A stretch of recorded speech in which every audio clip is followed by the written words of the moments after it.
শিরিক না? আল্লাহ দুটো আছে, আপনি বলেন হ্যাঁ ঠিকই বলেছেন, আপনিও কাফির, সমর্থন করাবো।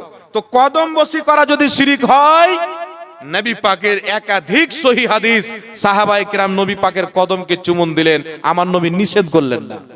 সাজদা করতে নিষেধ করলেন, কিন্তু কদম চুমুন দেওয়ার কথা বললেন, আমার নবী অনুমতি দিলেন। তাহলে তার ফতোয়া অনুযায়ী নবী পাক মুশরিক হচ্ছে না, হয় না? শিরকের ফতোয়া সাহাবার উপরে যায় কি যায় না? আজকে যারা শিরকের লাঠি নিয়ে আছে, ফতোয়া নিয়ে আছে, এদের ফতোয়া থেকে আমার নবীও বেঁচে নাই, এদের ফতোয়া থেকে সাহাবাও বেঁচে নাই। তাই শুনেন বিরাদর ইসলাম, আল্লাহর কসম খেয়ে বলি, যারা শিরকের ফতোয়া মুসলমানের উপরে লাগায়, আমার নবী বলেছেন, মিশকাত শরীফের মধ্যে হাদিস, বুখারীতেও পেয়ে যাবেন, রাসূল পাক বলছেন, কোন ব্যক্তি যদি কোন মুসলমানের উপরে শিরকের ফতোয়া দেয়, সে যদি মুশরিক না থাকে, কুফরের ফতোয়া দেয়, সে যদি কাফির না থাকে, ফতোয়া দেনেওয়ালা নিজেই কাফির হয়ে মরবে, ফতোয়া দেনেওয়ালা নিজেই কাফির হয়ে যাবে। তাহলে নবীর ফতোয়া অনুযায়ী, নবীর হাদিস অনুযায়ী মুসলমানের উপরে শিরকের ফতোয়া যে লাগাবে, ওই ব্যক্তি অরিজিনাল ওয়ালা তারা নিজেই মুশরিক হয়ে গেল। তাই আমার নবী বলেছেন, যারা শিরকের ফতোয়া দিবে তারাই মুশরিক থাকবে। সুবহানাল্লাহ বলেন না? এবার আরেকটি কথা আপনাদের সম্মুখে বলে শুনেন। এবার একটা প্রশ্ন হচ্ছে যে হুজুর, আপনাদের সুন্নির মধ্যে কিছু লোক মাজারে গিয়ে যে সাজদা করে, তো এটা শিরক না? আচ্ছা বলেন তো বাবা, আমাদের বাঙালের সবচাইতে বড় মুফতির নাম হচ্ছে মুফতি নাঈমউদ্দিন, নাম শুনেছেন তো? মুফতি নাঈমউদ্দিন সাহেবকে জিন্দেগিতে কোনোদিন শুনেছেন বলেছে মাজারে সাজদা করা যায়? শুনেছেন? মুফতি জুবের সাহেবের মুখ দিয়ে শুনেছেন? মুফতি গোলাম সামদানি, আপনাদের বাঙালি যারা বড় বড় আলিম আছেন, শুনেছেন? কোনোদিন না, কোন মুফতি না। আপনাদের ইমাম সাহেব কোনোদিন বলেছেন? বলেন আমার বক্তব্য দেখবেন, একাধিক বক্তব্যতে বলেছি, আল্লাহ ছাড়া কাউকে সাজদা করা হারাম আছে। কেউ যদি কোনো ব্যক্তিকে কোনো জায়গাতে আল্লাহ মনে করে সাজদা করে, শিরিক হবে। আল্লাহর বড় বান্দা মনে করে সাজদা করলে হারাম হবে। এটা তো আমাদের ফতোয়া। তো আমাদের মধ্যে দু চারটা লোক যদি মাজারে গিয়ে সাজদা করে দেয়, তো পুরো জামাতকে খারাপ বলা যাবে না, কারণ জামাতের ফয়সালা হচ্ছে আল্লাহ ছাড়া কাউকে সাজদা করা হারাম, তারা হারাম কাজ করলো, বলেন সুবহানাল্লাহ। যেমন অনেক আহলে হাদিস আছে যাদেরকে দেখবেন দারু পান করে না? নাই? আহলে হাদিস পাবলিক নাই? আছে না নাই? তাহলে আমরা যদি বলি যে তোমরা তো দারু পান করা জায়েজ বলে দিয়েছো, এটা ঠিক হবে? জোরে বলেন, ঠিক হবে? ঠিক হবে না। কেন হবে না?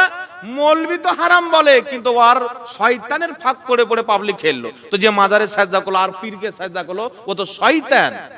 ওর সাথে ধর্মের কি সম্পর্ক? একজন ব্যক্তির খারাপিতে আপনি পুরো জামাতটাকে খারাপ বলতে পারেন না।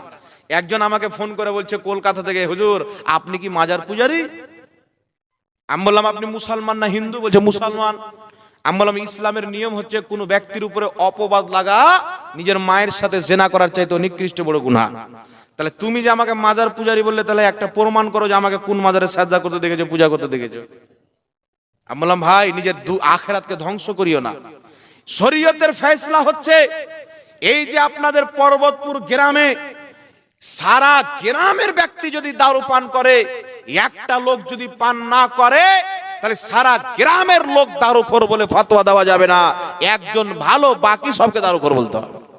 এটা শরীয়তের নিয়ম। শরীয়তের ফয়সালা হচ্ছে 1000 ব্যক্তি যদি ওয়াজিবুল কাতাল থাকে, শরীয়তে এমন একটি অপরাধ করেছে 1 কোটি লোক, তাই 1 কোটি লোককে হত্যা করতে হবে, কিন্তু তাদের মধ্যে একজন লোক আছে যাকে হত্যা করার হুকুম শরীয়তে নাই, তাহলে ওই জায়গাতে বম ফেলা হারাম। 1 কোটির সাথে একটা মাসুম ব্যক্তি, একটা বেগুনাহগার বেকসুর ব্যক্তিকে হত্যা করা যাবে না, এটা শরীয়তের ফয়সালা। আর আপনি 2-4 জনের ব্যাপারে সবাইকে বলে দিলেন শিরককারী। তাই নিজের ঈমান হারা হলো কি হলো না বাবা? বুঝতে পারছেন আশা করি আমার কথা? না পাচ্ছেন না বুঝতে পারলেন তো? মাজার জিয়ারত করা নবীর সুন্নাত।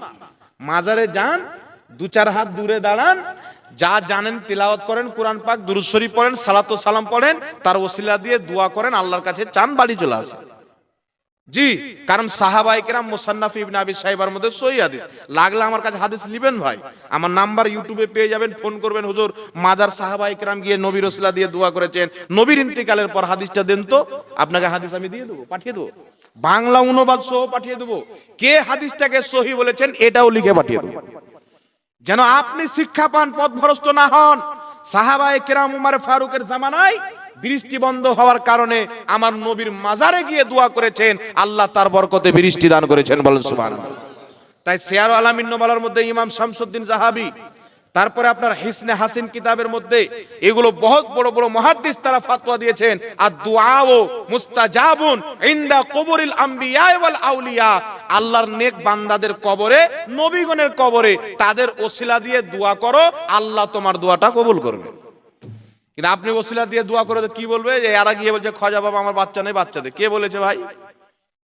আপনারা বলেন। জি, খাজা বাবা আমার ছেলে হয় না, আমার একটা ছেলে করে দাও, আমাকে একটা ছেলে দিয়ে দাও, এই কথা কেউ বলে? ওখানে গিয়ে কি বলে, আল্লাহ তোমার নেক বান্দার কবরের পাশে দাঁড়িয়ে আছে। আর তুমি কুরআন পাকে বলেছো ওয়াল্লাযীনা আমানু ওয়া আমিলুস সলিহাতি ফি রাউদাতিল জান্নাহ, যারা ঈমান নিয়ে ভালো কর্ম করে দুনিয়া থেকে যায় তাদের কবরটা মাটি থাকে না, জান্নাতের বাগান রওজা হয়ে যায়। তাই তোমার ওলির কবরকে আমরা রওজা বলি, কারণ এরা ঈমান নিয়ে ভালো কর্ম করে গেছেন। আজকে তোমার ভালো বান্দার পাশে আমরা দাঁড়িয়ে তার ওসিলা দিয়ে দোয়া করছি, আমার বাচ্চা হয় না, আল্লাহ এর বরকতে আমার দোয়া কবুল করো, তুমি একটা আমাকে বাচ্চা দান করো। এটা কার কাছে চাওয়া হলো? এটা কার কাছে চাওয়া হলো? ওই মাজারের ওলির কাছে না আল্লাহর কাছে? ওলির দোহাই দেওয়া হলো, কারণ আল্লাহর নিকটীয় বান্দার যখন আপনি দোহাই দিয়ে দিবেন তো আল্লাহ আপনার দোয়াটাকে ফিরিয়ে দিবে না, এটা বিশ্বাস রাখতে হবে। কারণ আপনি যদি জাহাঙ্গীরের সাথে কন্ট্যাক্ট করেন, এখানে আপনার একটা লোক ফোন করবে, হুজুর আমাদের জালসায় আসতে হবে, কত টাকা নেবেন? আমি বলবো 20,000 টাকা নেব। কিন্তু এই যে হুজুরকে যখন ফোন করে দেবে, হুজুর হুজুর কাছের লোক বলো, হুজুর আপনি ফোন করেছেন তো টাকার কথা কি করে বলবো, আলিম মানুষ, এমনিতেই চলে আসবো। বুঝতে পারছেন কথা আমার? তো আল্লাহর যারা কাছের লোক তাদের দোহাই দিয়ে দোয়া হবে। যেমন হযরতে জাকারিয়া আলাইহিস সালাম কি করেছিলেন, যেই জায়গাতে মারিয়াম রাদিয়াল্লাহু তাআলা আনহা ইবাদত করতেন ওই জায়গার ওসিলা দিয়ে দোয়া করেছিলেন, আল্লাহ তিনাকে বুড়া বয়সে বাচ্চা দান করেছেন, বলেন সুবহানাল্লাহ। তাহলে কে মারিয়াম কে ছিলেন? নবী ছিলেন, আল্লাহর ওলিয়া বান্দা ছিলেন, বান্দি ছিলেন। উনি যেই জায়গাতে ইবাদত করছিলেন না, মহিলা নবী না। হ্যাঁ বলেছে তো, জাকির নায়েক নিজের কিতাবে লিখেছে 4 জন মহিলা নবী হয়েছে, না আল্লাহ তো কোরআনে বলেছে যে মহিলা নবী হয়নি, তো আল্লাহটা মানবো। আমি কিছু বললে মানা যাবে? আল্লাহটা মানতে হবে। এইবার চলে আসেন বিরাদর ইসলাম, তাহলে স্পষ্ট বুঝতে পারলেন কি পারলেন না? বাবা আপনাকে জ্বর হয়েছে, আপনি গেলেন ডক্টরের বাড়ি, আপনি যদি বিশ্বাস রাখেন যে এই ওষুধই আমাকে শেফা দিবে, আপনি মুশরিক। আর আপনার যদি বিশ্বাস হয় যে আল্লাহই শেফা দিবে, কিন্তু এই ডাক্তারের কাছে আমাকে আল্লাহ পাঠাবে, এই ওষুধ হচ্ছে আমার মাধ্যম, আর ওষুধ কি ওষুধ খাবো ওই ওষুধ চিনহার জন্য ডাক্তারকে আল্লাহ মাধ্যম করেছে। তাহলে কটা মাধ্যম লাগলো বাবা? আর আপনি যদি বলেন না লাগবে, ডাইরেক্ট গিয়ে কোনো ওষুধ কিনে খেয়ে নেবেন, ওষুধ কেন খাবেন? আপনাকে জ্বর হয়েছে, আল্লাহ কি ডাইরেক্ট শুনতে পাই না? এই আল্লাহ ডাইরেক্ট শেফা দিতে পারে কি পারে না? জ্বর হয়েছে, তুমি যদি তাওহীদ পারাস্ত থাকো আর তাওহীদি জনতা থাকো, তোমাকে জ্বর হয়েছে, আল্লাহ ডাইরেক্ট শেফা দিতে পারে, ওষুধ খাওয়া শিরক। তোমাকে জ্বর হয়েছে, আল্লাহ ডাইরেক্ট শেফা দিতে পারে। তোমার ভিতরে টিউমার হয়েছে, আল্লাহ ডাইরেক্ট ঠিক করতে পারে, পারে কি পারে না? আল্লাহ ডাইরেক্ট ঠিক করতে পারে। তুমি যদি টিউমার কাটার জন্য বহরমপুরের মেডিকেল হসপিটালে যাও, সুনিতাতে যাও, তাহলে তুমি হচ্ছে পাক্কা মুশরিক, কারণ ডক্টরের কাছে যাওয়া শিরক। ফাতোয়া হয় কি হবে না? জি। তো এইগুলো সব জেহালতের ফাতোয়া বাবজি। হাঁকতে গেলে শিরক, পাততে গেলে বিদআত। এই হচ্ছে মৌলবীদের তামাশা, ডাল আর ভাত বানিয়ে নিয়েছে। একজন মৌলবী দুরূদ শরীফ পড়লাম, একটু লক্ষ্য করে শুনবেন। দুরূদ শরীফ পড়লাম, যে এক্ষুনি দুরূদ শরীফ পড়লাম, আল্লাহুম্মা সাল্লি আলা। এক জায়গায় জালসাতে গিয়েছি বাবা, পাশে মৌলবী আছে, বলছে হুজুর এই দুরূদটা বাদ দিয়ে পড়ে। আমি ওই যখন এই কথা বললো তো আমি একবার পড়ি, 3 বার পড়লাম। পড়ার পরে ওই পোস্টমর্টম চালু করে দিলাম। কেন চালু করলাম? পাশে মৌলবী বসে আছে, বললাম কি আমি পড়বো না ভাই বলেন তো? তো বলছে যে এই দুরূদটা সরাসরি নবী থেকে প্রমাণিত না, এটা মৌলবীদের বানানো দুরূদ, বিদআত। তাহলে নবী থেকে প্রমাণিত কোনটা দুরূদ? বলছে আল্লাহুম্মা সাল্লি আলা মুহাম্মাদ ওয়া আলা আলি মুহাম্মাদ কামা সাল্লাইতা আলা ইব্রাহিম। একটু লক্ষ্য করে শুনবেন বাবা, আমি কাউকে ছোট করছি না। আরে মানুষ না বুঝাতে বিভিন্ন দলে যেতে পারে, আমার কর্তব্য হচ্ছে বুঝিয়ে দেওয়া।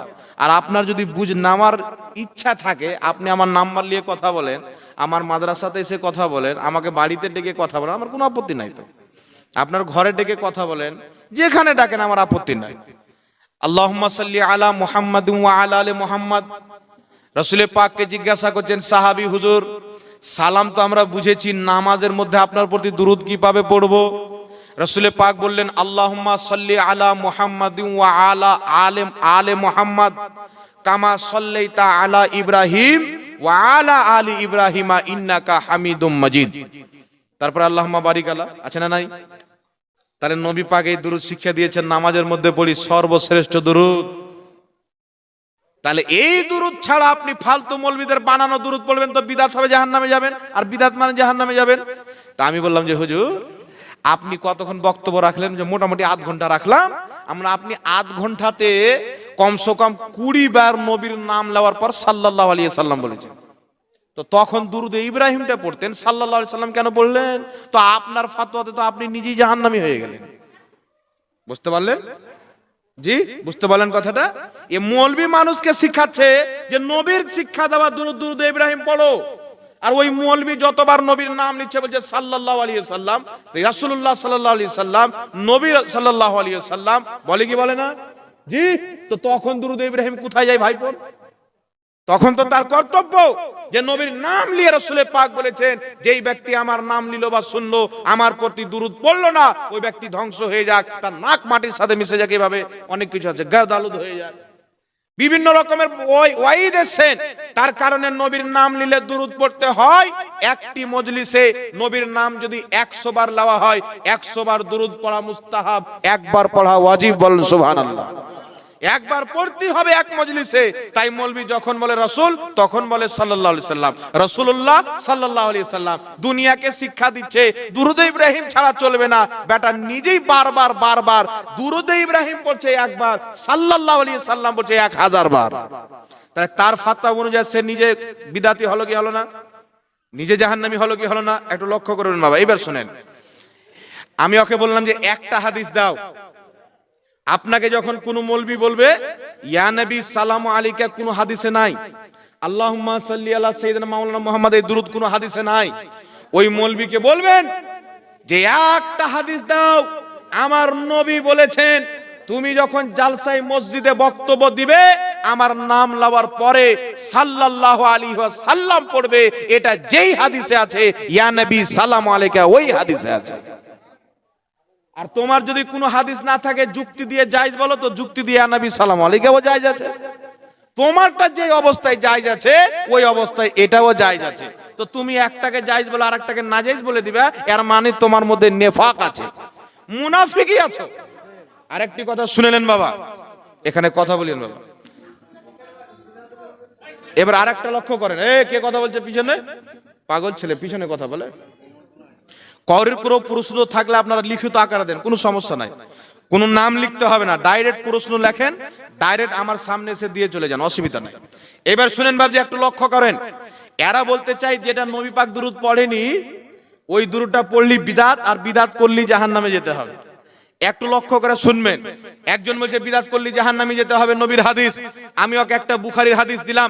উমর ফারুক রাদিয়াল্লাহু তাআলা আনহু রমজান মাসে মসজিদে গিয়ে সাহাবায়ে কিরামকে একত্রিত করে উবাই বিন কাবকে অনুমতি দিলেন যে তারাবির নামাজ জামাতের সহিত আদায় হলো।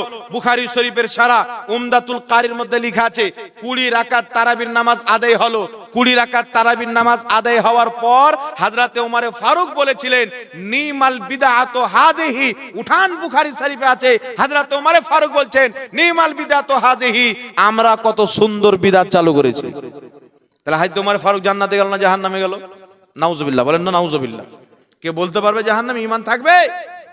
এর মানে বুঝে নিতে হবে। শুনেন, দুরূদ নবী পাক সাল্লাল্লাহু আলাইহি সাল্লামের উপরে সালাম হাদিস থেকে বর্ণিত আছে সালাম শব্দ দিয়ে, আর দুরূদ বর্ণিত আছে সালাত শব্দ দিয়ে।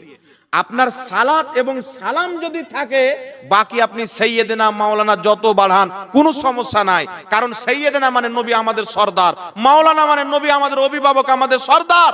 এটাই মানা, যতবার নবীকে সরদার বলবেন ততবার আপনি নেকি পাবেন। বলেন সুবহানাল্লাহ। এখন আরেকটা